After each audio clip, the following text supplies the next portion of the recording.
Hello 8th class के बच्चों, कैसे हैं आप सब लोग। वेलकम टू माय चैनल ज्ञान नॉलेज हब।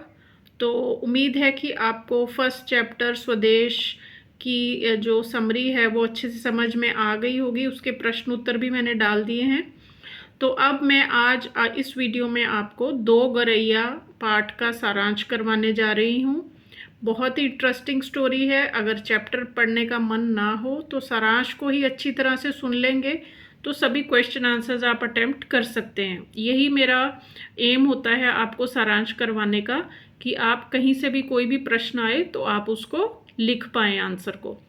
तो चलिए वीडियो शुरू करते हैं। शुरू करने से पहले यदि आप चैनल पर नए हैं तो जल्दी से चैनल को सब्सक्राइब कर लीजिए। तो ये जो कहानी है 2 गौरैया, ये भीष्म साहनी द्वारा लिखी गई है। लेखक का नाम है भीष्म साहनी।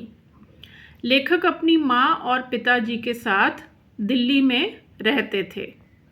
उनके घर में बहुत सारे पशु पक्षी रहते थे, जैसे चूहे, छिपकलियाँ, बिल्ली, कबूतर, चमगादड़ आदि। क्योंकि उनके घर में क्या था, एक आम का पेड़ था, उस पर भी बहुत सारे पशु पक्षी रहते थे और कुछ तो उनके घर के अंदर भी रहते थे। इसलिए लेखक के पिता मजाक में कहते थे कि उनका घर तो एक सराय बन गया था, जहाँ वे खुद तो मेहमान जैसे थे और असली मालिक ये पशु पक्षी थे।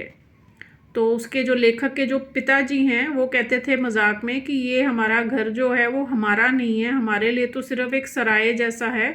सराय का मतलब होता है गेस्ट हाउस, जहाँ पे आप कुछ देर के लिए रुकते हैं और फिर चले जाते हैं।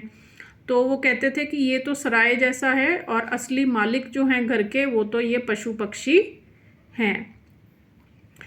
एक दिन क्या होता है कि एक दिन उनके घर में 2 गौरैया घुस आती हैं।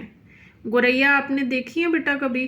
पहले बहुत कॉमनली दिख जाती थी घरों में। गौरैया होती है हाउस स्पैरो, जो ब्राउन और क्रीम से कलर की होती है। आपकी बुक में पिक्चर्स बनी हुई हैं, आप देख लेना।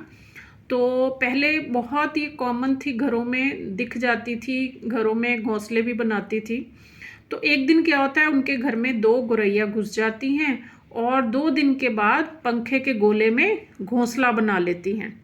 पंखे का गोला मतलब कि जो पंखे के ऊपर जो एक कप सा बना होता है, बिल्कुल छत के साथ में लगा होता है कप, उसके अंदर 2 गौरैया ने घोंसला बना लिया। पिताजी को बहुत गुस्सा आता है और वे उनको भगाने की ठान लेते हैं। तो जो लेखक के पिताजी हैं वो पहले से ही बहुत तंग थे जो पशु पक्षी थे उनके घर में। तो अब ये 2 गौरैया जब अंदर घुस आई और घोंसला बना लिया तो पिताजी को बहुत क्रोध आया।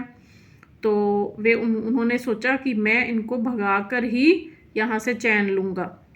वे बहुत प्रयास करते हैं, कभी लाठी से, कभी दरवाजे बंद करके, कभी पंखा चलाकर, तो कभी रोशनदान बंद करके, परंतु वे गौरैया हर बार वापस लौट आती।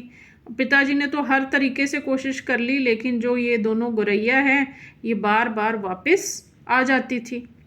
माँ कहती हैं कि अब गौरैयों ने अंडे दे दिए होंगे, इसलिए वे नहीं जाएंगे। तो लेखक की माँ कहती हैं कि उन्होंने शायद अंडे दे दिए हैं घोंसले में, इसलिए अब ये यहाँ से वापस बाहर नहीं जाएंगे। फिर एक दिन क्या होता है, एक दिन पिताजी परेशान होकर कहते हैं कि वे घोंसला तोड़ देंगे। तो पिताजी जो हैं वो इतने परेशान हो जाते हैं कि कहते हैं आज मैं इस घोंसले को ही तोड़ दूंगा। वे स्टूल पर चढ़कर घोंसले के तिनके हटाने लगते हैं। तो चढ़ जाते हैं ऊपर और तिनके हटाने लगते हैं। तभी घोंसले में से 2 नन्ही गौरैयों की चींची की आवाज़ आती है। यह देखकर पिताजी का मन बदल जाता है। वे लाठी नीचे रख देते हैं और चुपचाप बैठ जाते हैं। आपने भी कभी देखे होंगे अगर चिड़ियों के बच्चे या किसी और बर्ड के बच्चे, तो बहुत प्यारे लगते हैं। तो जब पिताजी ने उनको बच्चों को देखा, उनकी चींची की आवाज़ सुनी, तो उनका मन बदल गया। उनको शायद उनके ऊपर तरस आ गया, तो उन्होंने लाठी नीचे रखकर वहाँ पर वे चुपचाप बैठ गए। माँ सभी दरवाजे खोल देती हैं और दोनों गौरैयों को अंदर आने देती हैं। तो क्या किया होता है, पिताजी ने सारे दरवाजे बंद किए होते हैं, रोशनदान भी बंद किए होते हैं, ताकि चिड़िया जो है वो अंदर ना आ सके। लेकिन अब जब बच्चों को देखकर उनका मन पिघल जाता है तो माँ भी दरवाज़े खोल देती है और दोनों गोरैया अंदर आ जाती हैं।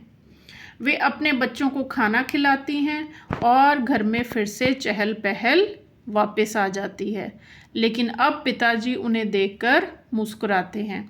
तो अब पिताजी को क्रोध नहीं आता उनके ऊपर और अब वे मुस्कुराते रहते हैं। तो बच्चों, ये थी इस चैप्टर की समरी या स्टोरी, कुछ भी कह सकते हैं आप। तो अगले वीडियो में मैं इसके क्वेश्चन आंसर्स डाल दूँगी। अगर आपको वीडियो यूज़फुल लगा हो या आपकी कोई भी सजेशंस हो तो प्लीज़ आप कमेंट बॉक्स में डाल दीजिए। और अगर वीडियो अच्छा लगे तो लाइक और शेयर करना ना भूलें।